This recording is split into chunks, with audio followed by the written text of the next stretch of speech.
Hello दोस्तों, नमस्कार। SM किसी चैनल में मैं आप सभी लोगों का दिल से बहुत बहुत स्वागत करता हूं। फर्स्ट टाइम विजिट किया जरूर चैनल को सब्सक्राइब कर लेना। फ्री स्टॉक मार्केट क्लासेस इस चैनल को भी चाहो तो फॉलो कर सकते हो, सब्सक्राइब कर सकते हो। यहाँ पर भी बेल आइकन को हिट करके ऑल जरूर सेलेक्ट करके रख लेना। चैनल का लिंक आपको ऊपर आई बटन पे नीचे डिस्क्रिप्शन में मिल जाएगा। एंड आज के दिन के जितने भी इंपॉर्टेंट वीडियो थे सबके लिंक नीचे डिस्क्रिप्शन में अवेलेबल है, आप चाहो तो उनको भी स्टडी कर सकते हो। तो चलिए दोस्तों, फिलहाल इस वीडियो को स्टार्ट कर लेते हैं। ठीक है दोस्तों, अभी हम लोग आ चुके हैं बिल्कुल हमारे नॉर्मल स्क्रीन के ऊपर। एंड आप सभी लोगों को बताइए, यस, संडे का आखिरी वीडियो हम लोग कवर करते हैं कि 2 दिन की छुट्टी के बाद, ठीक है, या फिर आप बोल सकते हैं 2.5 दिन के गैप के बाद कल जब बाजार स्टार्ट होगा तो कौन से ऐसे इंपॉर्टेंट शेयर्स है जिसके ऊपर बाजार का ज़्यादा फोकस रहेगा, तो उनकी हम लोग बातचीत यहाँ पे करने वाले। कुछ स्टॉक ऐसे थे जिन्होंने फ्राइडे के दिन धूम मचा के रखी हुई थी बाजार में, तो क्या उनकी जो तेज़ी है वो क्या कल भी कंटिन्यू रहेगी। कुछ स्टॉक ऐसे थे जो कि फ्राइडे के दिन ज़बरदस्त क्रैश हुए थे, तो उनमें क्या होगा। प्लस कुछ छुट्टियों के बीच में हम लोग को खबरें देखने को मिल रही थी, छुट्टी मतलब ये सैटरडे संडे की। तो सारी चीज़ों को हम लोग एक ही वीडियो में कवर करने वाले। तो चलिए स्टार्ट करते। सबसे पहले तो बाजार का फोकस रहेगा कि बॉस निफ्टी 50 कैसा वर्क करेगा, क्योंकि अमेरिकन बाजार में वापस हम लोग को फ्राइडे के दिन भी लगभग 300 पॉइंट की तेज़ी देखने को मिली है। एंड नैस्डैक में भी लगभग 1.5% की तेज़ी देखने को मिली, जो कि एक विदेश की ओर से हम लोग को एक अच्छा सपोर्ट संकेत देखने को मिल रहा है। तो क्या इसका फायदा बुल्स उठा पाएंगे, तो ये देखने वाली बात रहेगी। सपोर्ट तो बहुत अच्छा खासा देखने को मिल रहा है बुल्स का, 19,100 पे, 19,000 पे। तो शायद से हम कह सकते हैं कि कल का दिन भी इंडियन मार्केट में अच्छा हो सकता है। ठीक है, तो ज़रूर पहले तो हम लोग देखेंगे कि इंडेक्स कैसा वर्क करता है। देन अगर हम लोग बात करें, कुछ खबरें सामने आ रही, जैसे कि सेबी ने वेदांता के ऊपर 30 लाख का फाइन लगा दिया कि कुछ डिस्क्लोजर नॉर्म्स थे, लिस्टिंग नॉर्म्स थे, वो उन्होंने यहाँ पे क्या कर दिए, ब्रीच कर दिए करके। तो 30 लाख से वेदांता जैसे कंपनी को कोई ज़्यादा फर्क यहाँ पे नहीं पड़ेगा। बट फिर भी हाँ, हम ये एक थोड़ा सा नेगेटिविटी जाती है कि कंपनी क्या करती है, चीज़ों को प्रॉपरली फॉलो नहीं करती, ये चीज़ें देखने को मिल जाती है। वैसे भी ये कंपनी वेल्थ क्रिएशन के लिए हम लोग इसको कभी भी कंसिडर नहीं करते। जो ट्रेडर होते हैं उनके लिए ये कंपनी अच्छी है, वो ट्रेडिंग करके पैसा कमा सकते हैं।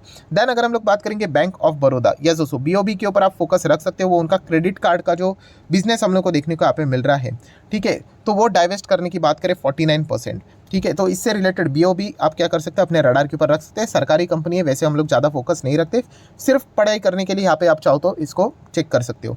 देन हम लोग बात करेंगे फ्राइडे के दिन जिसने धूम मचाई थी, प्रीति इंटरनेशनल, लगभग 18% की तेजी देखने को मिली है। नैनो कैप की कंपनी है, नैनो कैप टाइप की, एंड गोदरेज इंडस्ट्री के साथ इनकी पार्टनरशिप हुई है इतनी छोटे कंपनी की, तो इस प्रकार की तेजी तो यहाँ पे बनती थी। तो क्या ये तेजी कल भी कंटिन्यू रहेगी या नहीं, ये देखना एक इंटरेस्टिंग पार्ट जरूर रहेगा। Then World Health Organization WHO, so WHO आप सभी लोगों को पता है सॉफ्ट ड्रिंक, कोल्ड ड्रिंक के पीछे ही पड़ा हुआ देखने को मिल रहा है। सो उन्होंने ये भी बता दिया कि ये बहुत ही हज़ार्डियस ड्रिंक्स है। अगर आप इनमें कुछ ऐसे कंटेंट मिलाए जाते हैं जो कि आपको फ्यूचर में क्या कर सकते हैं, कैंसर के लिए भी जिम्मेदार हो सकते हैं। तो ऐसे बातें WHO के ओर से आने के बाद, जो कि सेकेंड टाइम आते हुए देखने को मिल रहा है, तो ज़रूर पेप्सिको, कोका कोला या फिर जो भी ये जो ड्रिंकिंग वाली जो कंपनियां यहाँ पे होती है, सॉफ्ट ड्रिंक वाली कंपनियां, उनके पर आप फोकस रख सकते हो। जिसमें पेप्सी का बॉटलर आपको पता ही है, वरुण बेवरेजेस है, तो इसके ऊपर क्या रिएक्शन पड़ता है या नहीं, ये देखने वाली बात होगी। हालांकि मैं इसके ऊपर ऑलरेडी एक डिटेल वीडियो बना चुका हूँ कि लॉन्ग टर्म में देखा गया तो ये चीज़ें मतलब इसके पहले भी आई थी, फिर चला जाता है। बहुत सारे लोग इनको टॉयलेट क्लीनर के नाम से भी बुलाए जाते हैं, आपको पता है, बट फिर भी लोग यहाँ पे कंज्यूम करते हैं। येस, क्यों, क्योंकि लॉन्ग टर्म में इसका इंपैक्ट देखने को मिल जाता है, शॉर्ट टर्म में कुछ होता नहीं, तो लोग कंज्यूम यहाँ पे करते रहते हैं। फिर भी मार्केट का रिएक्शन क्या रहेगा, देखने लायक बात बनती है। देन वोडाफोन आइडिया की बात करें तो चाइना की ओर से सपोर्ट यहाँ पे मिल चुका है, 200 करोड़ के इनके अलग अलग यहाँ पे चीज़ें प्रोवाइड की जाएगी, जिसके चलते ये अपने बिजनेस को वापस जिंदा यहाँ पे कर पाएंगे। तो इसके चलते वीआई को आप चाहो तो थोड़ा स्टडी कर सकते हो। इसका अर्थ ये बिल्कुल नहीं होता है कि 7 का स्टॉक 70 हो जाएगा, जस्ट आपको एक इन्फॉर्मेशन देने के लिए, नॉलेज के लिए बात मैं आप लोगों को यहाँ पे बताना चाह रहा हूँ। सो इसी के साथ साथ रिलायंस की ओर फोकस रख सकते हो, एयरटेल की ओर फोकस भी यहाँ पे रख सकते हो। देन नजारा टेक की ओर भी फोकस रख लेना, बिकॉज आप सभी लोगों को पता है नजारा टेक के मैनेजमेंट ने अच्छी कॉमेंट्री यहाँ पे दी थी, राइट। BJMI की जो वापसी हम लोग को देखने को मिली है, एंड ई स्पोर्ट में वापस हम लोग को बढ़ोतरी देखने को मिली, इसके चलते नजारा में अच्छा खासा फ्राइडे के दिन परफॉर्मेंस देखने को मिला था। रिस्की कंपनी है क्योंकि प्रमोटर होल्डिंग बहुत ही कम है, 19%, एंड FSDS की भी होल्डिंग कम देखने को मिल जाती है, तो ये फैक्टर भी आप लोगों ने दिमाग में यहाँ पे सेट करके रखना है। देन फ्राइडे के दिन का सितारा यशो इंडस्ट्री 7% की दमदार तेजी दिखा रहा था, एंड डायनामिक केबल ने भी लगभग 6-6.5% की तेजी दिखाई थी। तो क्या ये तेजी कल भी कंटिन्यू रहेगी या फिर प्रॉफिट बुकिंग की ओर शिफ्ट हो जाती है, ये देखना भी एक इंटरेस्टिंग फैक्टर यहाँ पे बनने वाला है। देन अगर हम लोग बात करेंगे IEX, तो हमारे रडार के ऊपर यहाँ पे रहेगा ही रहेगा। इसके ऊपर मैं एक डिटेल वीडियो भी यहाँ पे बना चुका हूँ कि कौन सी कंपनी यहाँ पे इसका मार्केट शेयर यहाँ पे खा सकती है।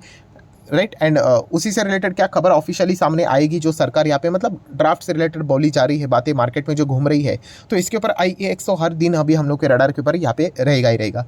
देन दोस्तों हम लोग बात करेंगे जो अगर आप ऑनलाइन शॉपिंग यहाँ पे करते हो, ठीक है, तो बहुत सारे मिसलीडिंग एडवर्टीजमेंट भी यहाँ पे की जाती है। तो इसीलिए सरकार बोल रही है कि वो ई-कॉमर्स ऑनलाइन प्लेटफॉर्म पे जितने भी ये जो बिजनेस करने वाली कंपनीज रहेंगी, ठीक है, उनके लिए सख्त कानून लाने वाली है। तो इसके चलते आदित्य बिरला फैशन जैसी कंपनीज को आप रडार के ऊपर रख सकते हो। प्लस उसी के साथ साथ टाटा ग्रुप की ट्रेंट लिमिटेड जैसी कंपनीज, इनके ऊपर भी थोड़ा बहुत नेगेटिवली फर्क यहाँ पे पड़ सकता है। फर्क पड़ना मतलब क्या है कि थोड़े सख्त कानून आ जाते हैं ना, तो थोड़ा सा बिजनेस के लिए दिक्कतें यहाँ पे हो सकती है। But this is just a external issue, so ये कोई पर्सनल इशू नहीं है कि कंपनी का इंटरनली कि तुम्हारे लिए रूल एप्लीकेबल होगा और बाकी के लिए नहीं, ठीक है। तो फिर भी आप चाहो तो इनको स्टडी कर लेना।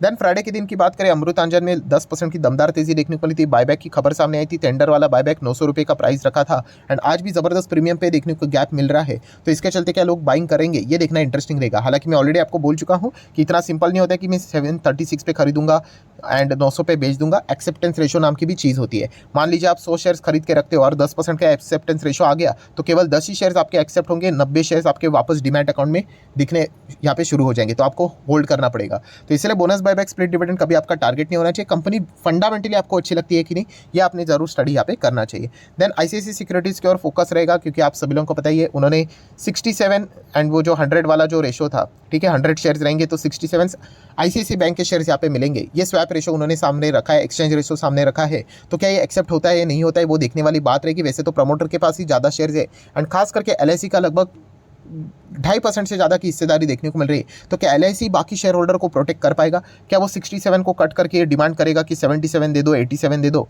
तो ये देखने वाली बात यहाँ पे बनती है, क्योंकि ओवरऑल अगर देखा गया 67 जो शेयर्स यहाँ पे बनते हैं वो बिल्कुल एट पार हम लोग को देखने को मिल रहा है, जिसके चलते कोई शेयर होल्डर को एज सच कोई खास बेनिफिट नहीं मिल रहा है। तो ठीक है, देख लेते हैं LIC इससे रिलेटेड क्या फैसला यहाँ पे करके आगे आती है।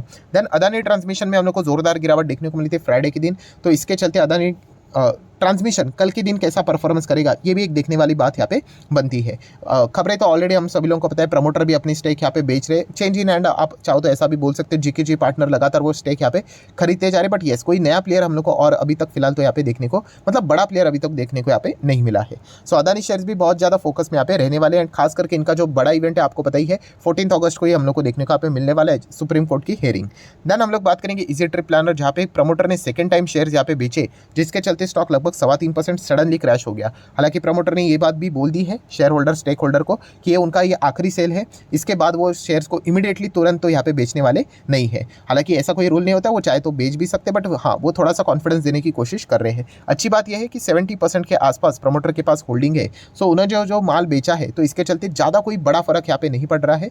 ये भी पॉइंट हम लोगों ने जरूर नोट करके यहाँ पे रखना चाहिए, क्योंकि 3-4% के आसपास हम लोग को सेल ऑफ देखने को मिला है। देन हम लोग बात करेंगे MCX, जो कि फ्राइडे के दिन जोरदार क्रैश हुआ। रीजन ऑलरेडी 2 बार हम लोग देख चुके थे, तीसरी बार देखने को मिला।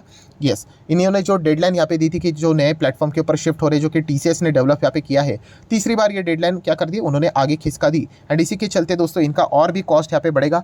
कैपेक्स करना अच्छी बात होती है, बट सेम चीज़ के लिए ओवर कैपेक्स हो जाना मतलब शेयर होल्डर का या फिर कंपनी का जो पैसा होता है उसकी बर्बादी।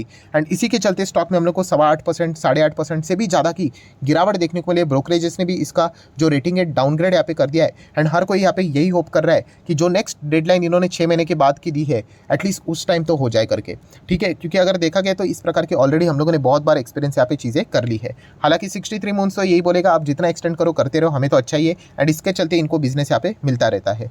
देन अगर हम लोग बात करेंगे दोस्तों, तो AMC वाले स्टॉक्स, मतलब म्यूचुअल फंड वाले स्टॉक्स, इनमें हम लोग को तगड़ी तेजी देखने को यहाँ पे मिली थी। कब के दिन, फ्राइडे के दिन, थैंक्स टू द सेबी कि उन्होंने एक्सपेंस रेशो को कट नहीं किया।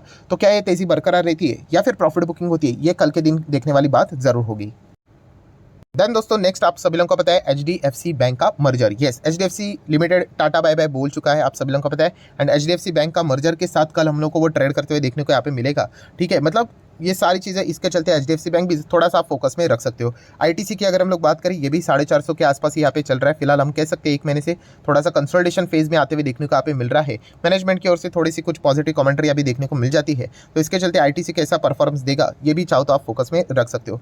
देन BEL की बात करें तो यहाँ पे भी कुछ बड़े ऑर्डर्स हम लोग को मिलते हुए देखने को मिलते हैं, डिफेंस, नॉन डिफेंस। इसके चलते भी 4.25% की तेजी फ्राइडे के दिन देखने को मिली थी। तो क्या कल के दिन भी यहाँ पे तेजी बनी रहेगी, ये देखना भी इंटरेस्टिंग फैक्टर यहाँ पे बनता है, ठीक है दोस्तों जितने भी इंपॉर्टेंट बातें थी सारी हम लोगों ने कवर कर ली। अभी आ जाते हैं दोस्तों सबसे इंपॉर्टेंट पैरामीटर के, और जिससे रिलेटेड बहुत सारे लोगों ने कमेंट सेक्शन में भी ये बात पूछी है। सो अगेन हम लोग को महाराष्ट्र की अगर हम लोग बात करें, इंपॉर्टेंट स्टेट है, आप सभी लोगों को पता ही है। फाइनेंशियली अगर हम लोग बात करें, जीएसटी में भी हम लोगों ने देखा सबसे ज़्यादा कंट्रीब्यूशन महाराष्ट्र का ही देखने को मिला था। मतलब क्या है कि शेयर मार्केट इस स्टेट को थोड़ा ज़्यादा हम लोग को फोकस में रहते हुए देखने को यहाँ पे मिल जाता है। सो पॉलिटिकली अगर कोई भी बदलाव होता है तो शेयर मार्केट हाँ इन चीज़ों के चलते रिएक्ट भी करता है। तो ये जो अभी हम लोग को वापस चीज़ें देखने को मिल रही है, ठीक है, जो अपोजिशन ही जो लीडर थे वो अभी हम लोग को यहाँ पे पार्टी में आते हुए देखने को यहाँ पे मिल रहे हैं, एंड जो एक नया अपोजिशन लीडर अभी हम लोग को चूज़ करते हुए देखने को यहाँ पे मिल रहे हैं, ठीक है। अभी कहानी तो आप लोगों को पता ही है, एनसीपी बीजेपी की बात करें, ठीक है, तो वो जो बदलाव होते हुए देखने को मिले, जैसे सेम शिवसेना के साथ हम लोग को होते हुए देखने को मिला था,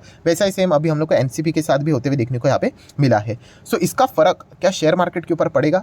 चांसेस थोड़े कम यहाँ पे नजर आते हैं, बिकॉज देखा गया शेयर मार्केट को क्या चाहिए, स्टेबिलिटी। जो सेंट्रल में पावर कौन है, बीजेपी। स्टेट में कौन है, अभी देखा गया तो बीजेपी है, ठीक है। तो क्या इनमें कोई बदलाव हुआ? तो वो बदलाव होते हुए देखने को यहाँ पे नहीं मिला है।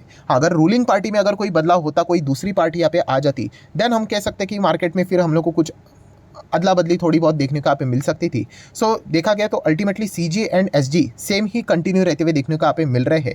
तो एज सच मार्केट मुझे नहीं लगता कि इसके चलते कोई ज़्यादा सीरियसली रिएक्शन यहाँ पे दिखा दे करके, बट अल्टीमेटली जैसे मैंने आपको कहा है मार्केट सुप्रीम होता है, मार्केट का रिएक्शन देखना ही इंपॉर्टेंट बात यहाँ पे बनती है। सो देख लेंगे कल के दिन भी बाजार में यहाँ पे क्या एग्जैक्टली होता है करके। ओवरऑल अगर देखा गया तो विदेश के ओर से एंड हमारा इंटरनली भी बाजार में जो परफॉर्मेंस चल रहा है बहुत ही पॉजिटिव चल रहा है। सो कल के दिन भी हर कोई एक्सपेक्ट कर रहा है कि एटलीस्ट हम लोग हरे निशान में ही चलेंगे, ओपन भी वैसे होंगे, चलेंगे भी वैसे एंड क्लोजिंग भी वैसे ही दिखेंगे। अब ये बात सच होती है या नहीं, इसके लिए तो कल के दिन का ही इंतजार करना पड़ेगा। सो आशा करता हूँ ये क्विक अपडेट आपको पसंद आया होगा। तो आप चाहो तो इस वीडियो को लाइक एंड शेयर कर सकते हो। एंड डीमैट अकाउंट अगर आपने अभी तक ओपन नहीं किया तो लिंक नीचे डिस्क्रिप्शन में 25 वीडियो की लिस्ट भी आपको बिल्कुल फ्री ऑफ कॉस्ट मिल जाएगी। आपका नाम, कौन सा अकाउंट आपने लिंक के थ्रू ओपन किया, प्रॉपर्ली कमेंट सेक्शन में मेंशन कर देना, तो हफ्ते भर के अंदर सारे लेक्चर्स मेरे साइड से फ्री ऑफ कॉस्ट प्रोवाइड कर दिए जाएंगे, ताकि आप शेयर बाजार को बिल्कुल आसान भाषा से सीख सको। So that's it, thank you very much दोस्तों, we will be meeting next video, तब तक के लिए बाय बाय।